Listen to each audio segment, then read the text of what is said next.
Good morning, Celtics fans. The Celtics are reportedly interested in Ivica Zubac, the big man from LA Clippers.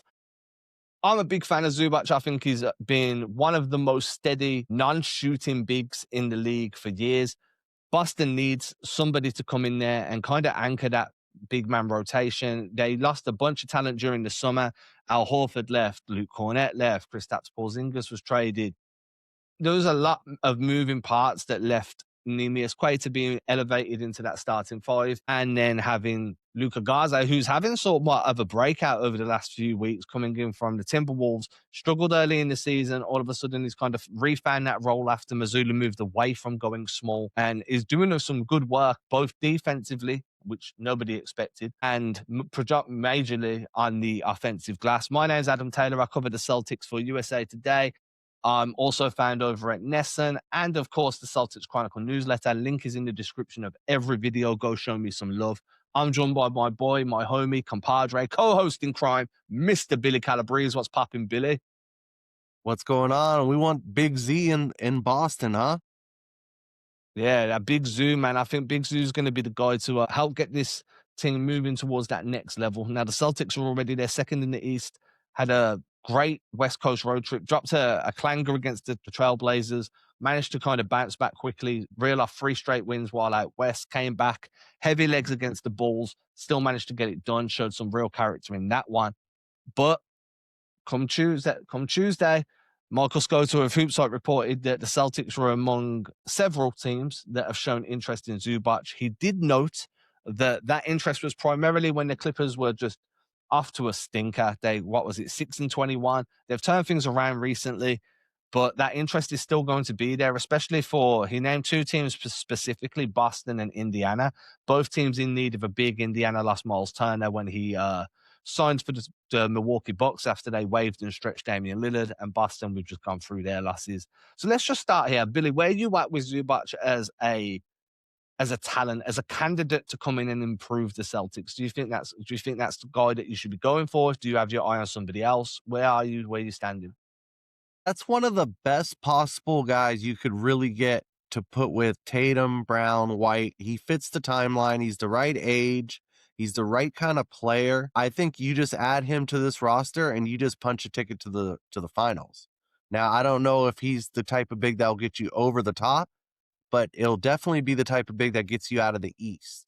So it really depends on what our goal is here. If we're just trying to compete with the San Antonios and OKCs and Denvers, we'd have a puncher's chance with Zubac, Tatum, Brown, and White. Like, that's a 4 you can kind of go to war with. But I don't know if it's necessarily that knockout, like, oh man, we're like the favorites again. Yeah, I don't think that you're moving for Zubac to be the type of ceiling raiser that Porzingis was when Porzingis came, right? When Porzingis came, he was the type of big that perfectly fit with the way Mazzulla has asked the team to play, his floor spacing, his ability to work in that post area, his rim protection. You knew that he would raise your ceiling when he was on the court to a point where it was like, hey, when with KP, Tatum, Brown, Drew Holiday, Al Horford kind of chopping in and out the starting lineup, you knew that you had like a championship rotation there. Pritchard as your 6th man. This is different for me. I feel like you're going for somebody that is raising your floor, drastically raising your floor, which in turn moves that ceiling higher, but he's not a ceiling raiser in the grander scheme of things, right? Zubac is going to come in, he's going to anchor the defense, he's going to protect the rim, he's going to give you rebounding on both sides of the floor. He's a solid screener.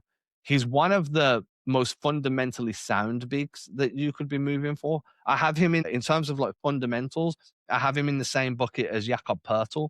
He's that type of big where he's just going to be incredibly impactful on both sides of the floor, but he's not going to be a guy that you look to take over a game. Now, he will do that at times. Every good player has the occasional game where they're kind of just like, go at Inferno, Human Torch, I'm going to take over for 10 minutes.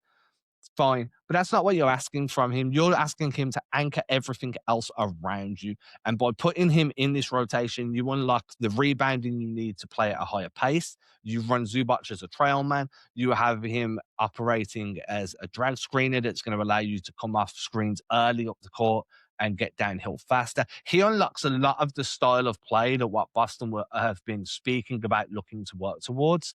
And we also know that Missoula has had success in coaching these non-shooting bigs to being high level perimeter hubs. So they become handoff creations. They screen and move. They slip screens early. You see it with Cater now. What you ask then is, you can we develop you into a short roll guy? Well, I feel like Zubac is going to be quite comfortable working in that short roll pocket. His screening is probably a level above Cater. His finishing around the rim is drastically a level like above what Cater is. And he comes at a reasonable cost, right? So he's on a 3-year deal, 3 years, $58.6 million. This is first year of that 3-year deal. So you're getting him at a reasonable value, but you're also getting him under cost control for 2 more years after this. Salary this year is 18.1 million, slightly scales to 19.5 next season, then up to just a smidge under 21 million the year after, 20,998,000 to be precise. So the reason I've mentioned the contracts, and this is kind of where you come in, Billy, where are you like, there's two options here, right? 18 million, you need to try and match that, but you also want to match it moving forward a little bit. You could do that with Anfernee Simons, or you could do that with Sam Hauser. Now, Scoto noted that the Clippers have been looking for some draft picks along in return for Zubac. So whoever the Celtics trade, there's a salary match. They're probably going to need to add some assets to that to convince the Clippers, if you can, now that they've kind of bounced back, to part with Zubac. So let's start there. What trade package would you feel like is most beneficial? Well, that's going to be the problem because the Clippers don't have the flexibility. They can't just do like a Simons for Zubac swap. The Clippers would actually have to add more. So they have to add in like a Derrick Jones Jr. or a Chris Dunn, one of those guys that makes between like 3 and 5 million, just to get the numbers a little closer because obviously Simons makes pretty good amount more than Zubac. So not only do we have to maybe find a third team to take this player, even though I would love somebody like Chris Dunn, I just don't think that the Clippers are going to give them to us just for, for free. And we're already talking about throwing in picks. So it seems like our first rounder would be a goner this year. And that would already be a steep price for me because I love this upcoming draft. There's like pretty much no way you're getting me to trade our first round pick this year.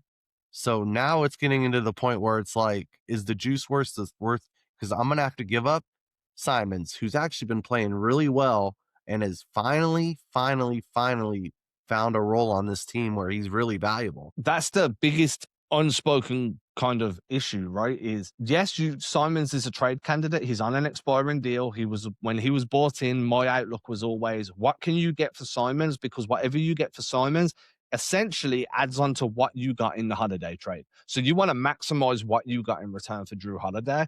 Now, I'm always of the idea that if you don't think you're going to re-sign a guy, it's best to move on from him because you don't want to just lose that asset without bringing assets back. And it's horrible to look at NBA players like human beings in that way, but you have to from a roster construction standpoint. The problem is the Celtics just don't have the guard depth. So if you do trade Simons and you don't bring a guard back, what are you doing for ball handling off the bench? Because you don't really have a forward you can lean on. Now, you could look at Baylor Scheinman and be like, in the games where he's had expanding ball handling, he's been okay. Like, he's shown flashes of genuine upside. Do we feel comfortable with boosting his minutes and his role and bringing him in off the bench to be like a primary playmaking ball handler? I don't know how comfortable you feel about doing that, especially now that this team is genuinely looking towards the playoffs, right? This is a team that's second in the East, 3.5 games back from the Detroit Pistons, pushing for a first seed. Do you trade an Anfernee Simons, who, as you saw against Chicago, can win you a game, and push Baylor Scheinman, that hasn't really popped since being drafted? Granted, it's only his second season. Do you do that to bring in Zubac? Like, because who else is there on the team? And then the only other options is like, do you go and look at Maine, maybe Max Shulga, who's not really lighting things up in the G League right now? Or do you go and look at the free agency market for like a Jalen Hood-Schifino, which is probably one of the better young guys on that free agency market, or a veteran like Alec Burks? Those are the kind of the options available to you, and none of them sound sexy enough to be like, yeah, I'm okay with moving on from Simons. Now, I get that the reward is Zubac, and that's a great reward, but there's definitely a domino effect to pulling the trigger on a deal that takes Simons off this roster right now. Yeah, because you're gonna have to replace that scorer off the bench almost immediately.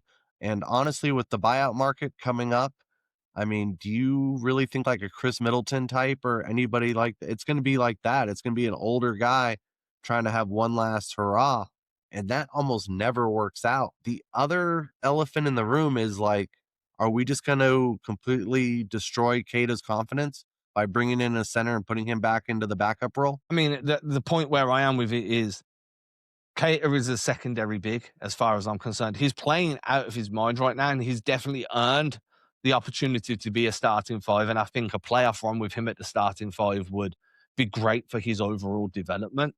But Zubac is on a different level. If the opportunity to acquire Zubac genuinely appeared, then and it makes sense to do from a trade standpoint, from a roster construction standpoint, then you do it because at the end of the day, you want the best players possible at every position. And I think Zubac is, I don't think this is a hot take by any stretch. Zubac is a significantly better big man than Cater is. That's no shade to Cater. I think he's been, I was really low on Cater coming into the season, like really low.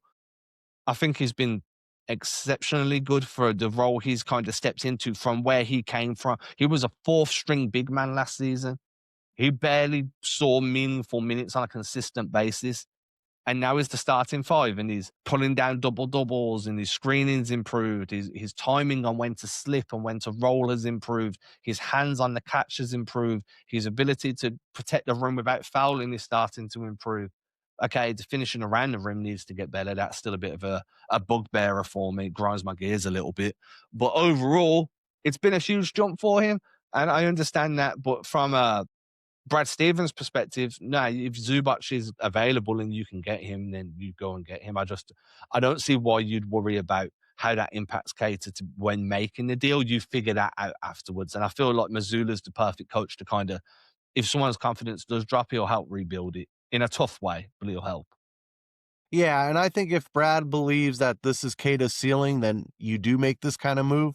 But if Brad thinks this guy still has another level left to go, then you hold off and you let him kind of keep the gig. But my concern is if you do this trade, you've changed the expectations of this team from, hey, it's a gap year, we're scrappy underdogs, we're just having fun, let's see what they can do. You make this move, it's a I mean, at least with the East being as weak as it is, it's a finals or bust. I mean, I'm not saying hang a banner, but you gotta at least get out of the East if you're gonna go back deep into the tax with a move like this. I mean, would it be deep into the tax though, especially if you moved on from Simons? You'd still be saving money. We would probably, because like I said, they would have to add in like a Derek Jones or Kevin, somebody in that like $3 to $6 million range to get the salaries closer. So we really wouldn't be saving much money. Hopefully a third team would take that salary. But I do think the Zubac thing is kind of a more buying position than a selling one. So we would be creeping right back towards that first apron and second apron lines. Which is okay. I understand that. And the point you make about expectations is fair, but this team has changed those expectations themselves. They've played beyond being a gap year. They've played beyond being at a point where we're like, hey, this is a good stretch, but they're gonna come back down to earth at some point. I don't think that's happening right now. They're first in the NBA, according to Dunks and Freeze, first in the NBA for offensive rating on the season, 12th in the NBA for defensive rating on the season. Now, anyone that's been following me or listening to me across like the Celtics blog podcast over the years, through to this show, through to the newsletter, knows that I'm very big on, hey, if you want to be a championship contending team, you need a top 10 defense and a top 10 offense. I'm a big fan in parity on both sides of the ball. And I don't think that's a stretch. Now, the Celtics were very bad on defense to begin the year. Their transition defense was a genuine issue. Defensive rebounding has been a problem, which is why they're looking for another big man. But they've found ways to be just on the borderline of one of the better defensive teams in the league. And I feel like the way they've been playing recently, especially as you saw against Chicago, where defense was kind of where they hung their hat when their shot wasn't falling, they're close to being able to move into that top 10.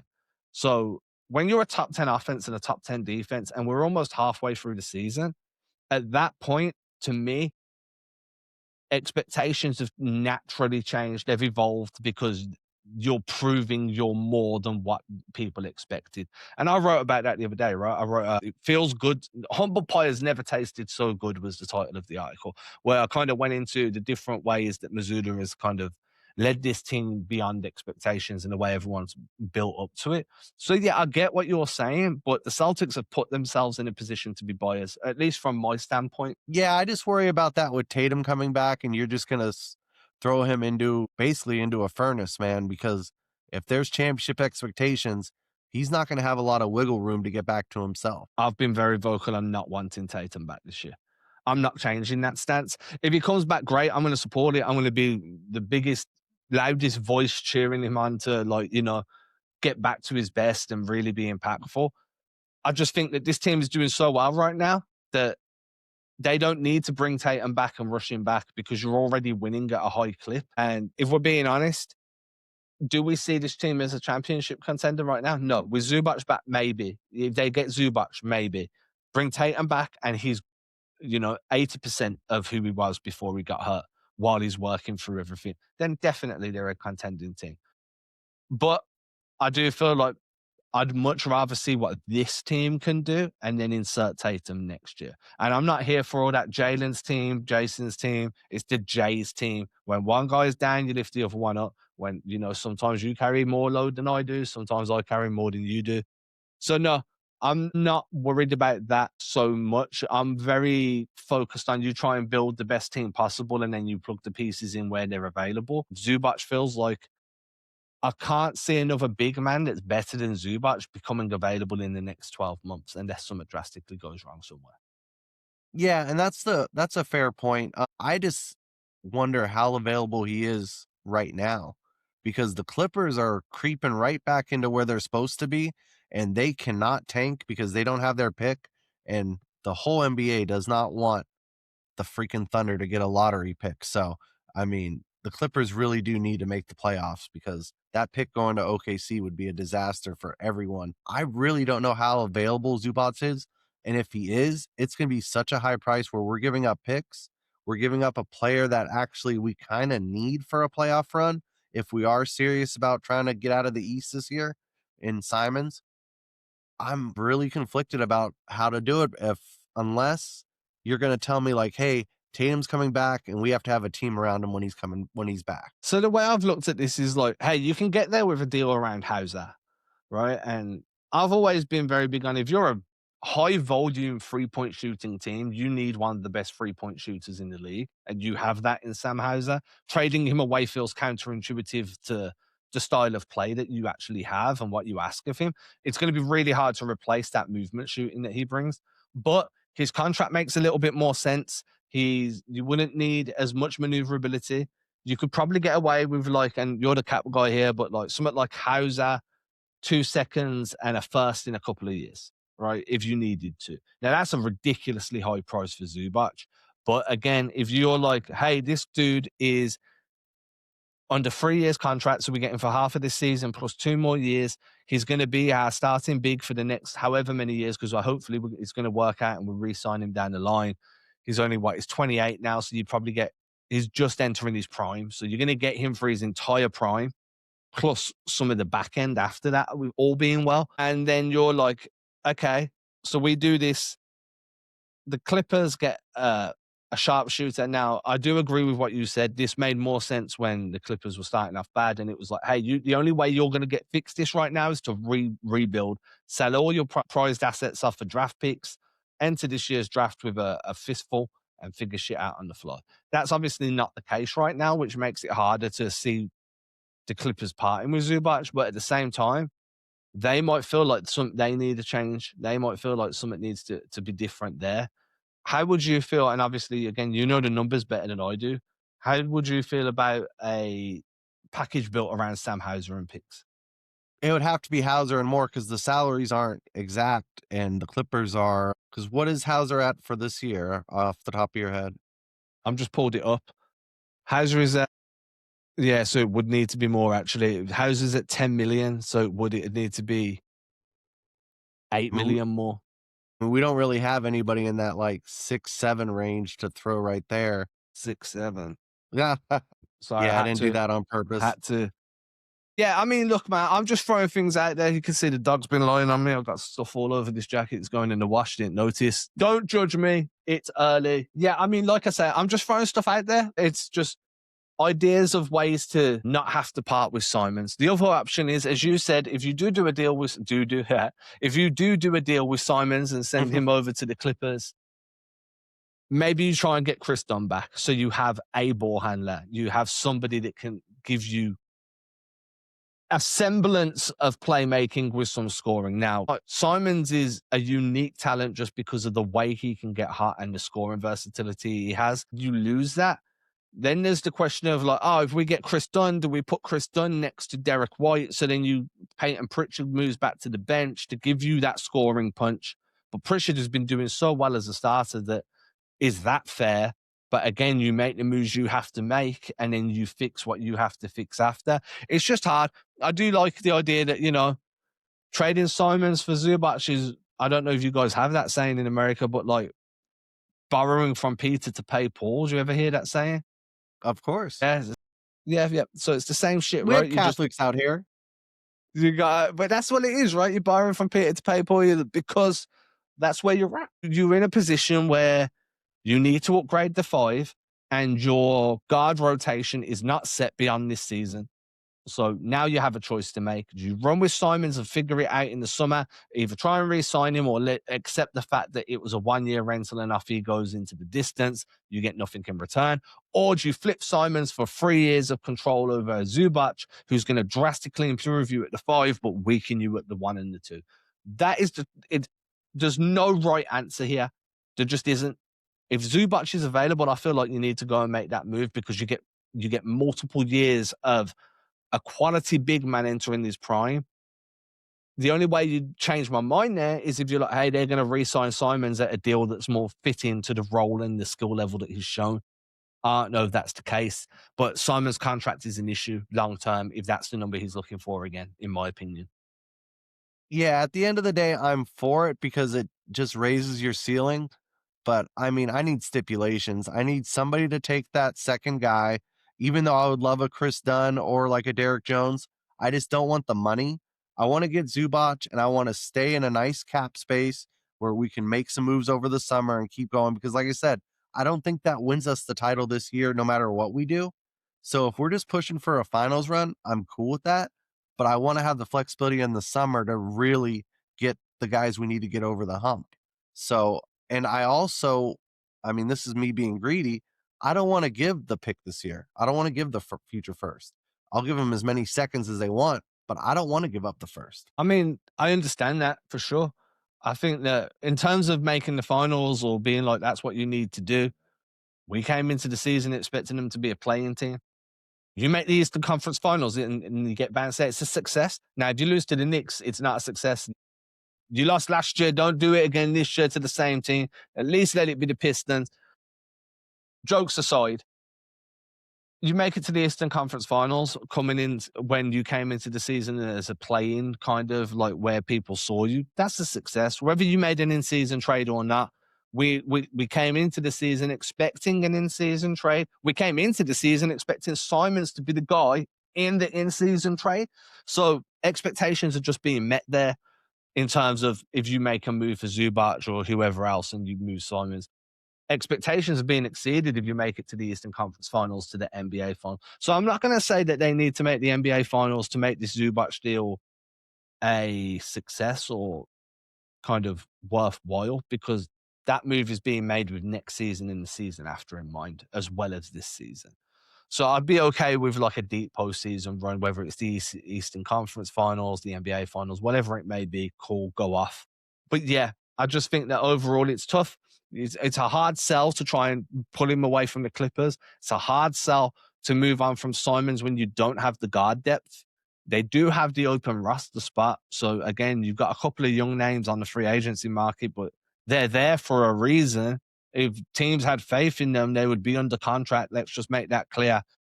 But it is what it is, right? There's no right move. Every move at this stage is a risk, but it's a retooling process. There's always going to be the occasional, like, if I do this, then this hurts. if I don't do this, then this still hurts. It is what it is. So then the question becomes, do you want the multiple years of Zubac, or do you want to try and re-sign Simons? Because that's what it boils down to. If you're taking Hauser out the equation just because of the difficulty in building that package, that's what the question boils down to. Yeah, and I would obviously want to upgrade the talent at the 5. I'm not the biggest Kata guy, even though he has really proven himself. But I mean, that's going to be the question is like, what does this team think Kata is going to be? Because if Brad still thinks there's another level, you're going to keep rolling with this center by committee thing with him and Garza, and then, work on the rest of the roster as if center's not an issue, which kind of has been Brad's MO, where it's like he doesn't worry about that position. But we will see. I don't understand what you said this on the last episode, so I'm going to push back again. When Brad came into the front office, he already had Horford, he already had Cornet, he traded for Porzingis that can play the 4 and the 5. He's never needed to trade for another big since then. The big issues before that were Danny Ainge. Well, also, I mean, Horford was almost 40 years old. He brought him Porzingis, back though. yeah, and Porzingis was also not really a 5. He always had a 5 with him. He always had a Cornet or a Horford with him. He very rarely played the 5 by himself when he played. For the 5, yeah. And he also turned down the trade where it was Pritchard for Jacob Poeltl in before the 2022 playoffs. So it's but then Pritchard had the 6 man of the year run. Okay, that's fair. That's fair. Okay, I just don't think we can say so. I don't think right now, when we're so early into like Brad Stevens' tenure of a team that's retooled, this is the first time he's had to retool a roster. Before he was adding pieces to a team that was already coming off an NBA Finals, an Eastern Conference, like a multiple Eastern Conference Finals runs. So this is the first time we've seen him where we're going to learn what he prioritizes. So I don't know. Look, I'm completely agree. If that's your opinion, like I'm not saying you're wrong. I'm not saying I'm right. I just think that it's good. It's a good dialogue to have. I agree. So And because if people he listening are going to be on either side. I mean, you could also look at the Cornet situation. He thought Cornet was replaceable, especially at that price. And he's kind of been proven right because this Kata Garza thing works. That's fair. That's fair. Again, like I say, I'm not saying you're right. I'm not saying I'm right. It's a dialogue worth having because I'm sure people listening, some people will be on your side and be like, that's right, he hasn't prioritized the big. Some people might lean away. I'm like, that's too early to tell. So it's a fun dialogue to have. I personally think it's too early to say that Brad hasn't prioritized a starting caliber center.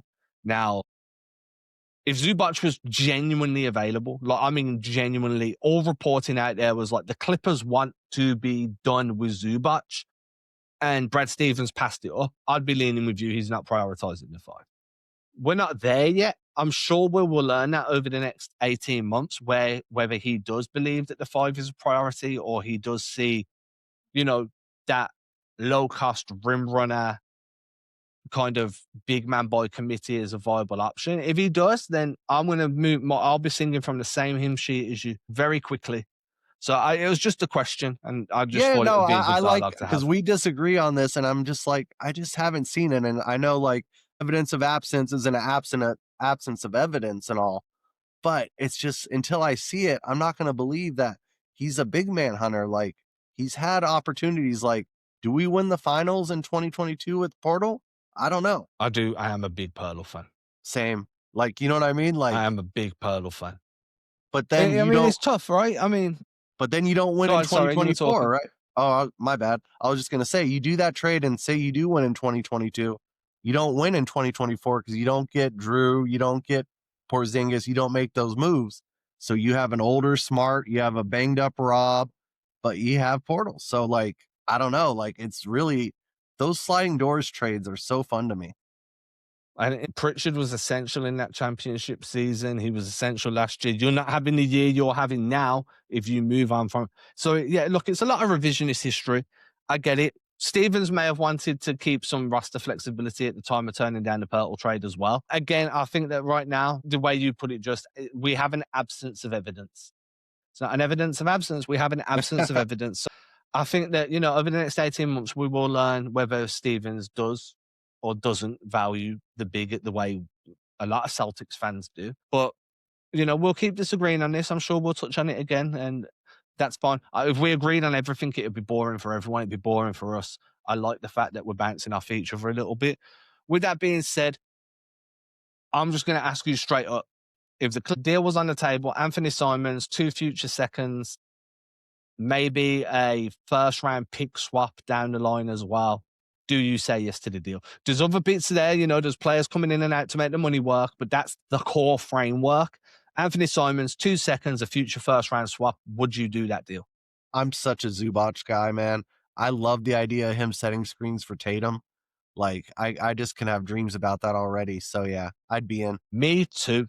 Me too. I'm right there. With that being said, if you've made it this far, congratulations. You are not part of the TikTokification of the world where you no longer have an attention span. Appreciate you. Even if you just click to this bit, appreciate you. Leave a comment leave your take on the Zubac trade idea in the comment section. Let us know if you would be on board in bringing him in, swapping him out for Simons. Show some love by subscribing to the channel, like, subscribe, share, do all that great stuff. If you're listening on a podcast player, 5 stars review help a bunch. With that, I'm going to leave everybody to enjoy the rest of this Wednesday. I don't know if it's snowy where you are. It's snowy here. So, I'm going to go and have some cocoa. Peace. Peace.